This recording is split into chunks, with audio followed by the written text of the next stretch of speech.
আসসালামু আলাইকুম সম্মানিত দেশবাসী। খুবই হৃদয় বিদারক ঘটনা আপনারা দেখেছেন ইতিমধ্যেই। মাগুরা জেলার 8 বছর একটি শিশু তার বোনের বাড়ি বেড়াতে যায়। তার বোন জামাই এবং তার যে বোন জামাইয়ের বাবা তাকে দর্শন করে। 8 বছর একটি শিশু, হৃদয় বিদারক, আল্লাহর গজব পড়ে যাবে এই রমজান মাস।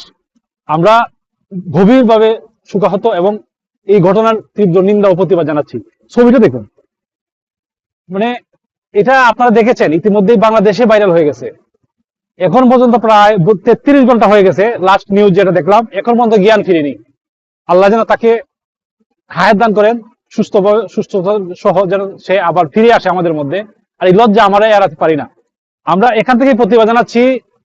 এই দর্শনকারীদের বাংলাদেশের মধ্যে এখন মৃত্যুদণ্ড চাই। একটাই প্রতিবাদ হোক, আমরা সবাই প্রতিবাদ জানাই। দর্শনকারী যেন মৃত্যুদণ্ড হয়, তা না হলে আমরা এই জাতি এই লজ্জা এড়াতে পারি না। কত টাকা হৃদয় বিদারক! 8 বছর একটা শিশু, সে কি বুঝে?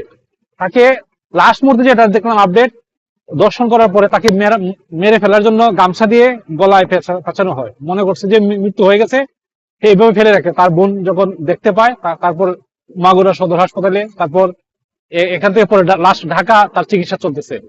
আমরা তার সুস্থতা কামনা করতেছি এবং সবাই মিলে প্রতিবাদ জানাই এবং শেয়ার দিবেন, যাতে করে বাংলাদেশ সরকার সবাই এটা মানে সকল দর্শনকারীদের জন্য যেন মৃত্যুদণ্ড কার্যকর করে। এই কামনা করে এখান থেকে বিদায় নিব। ভালো থাকবেন, সুস্থ থাকবেন। আল্লাহ হাফেজ।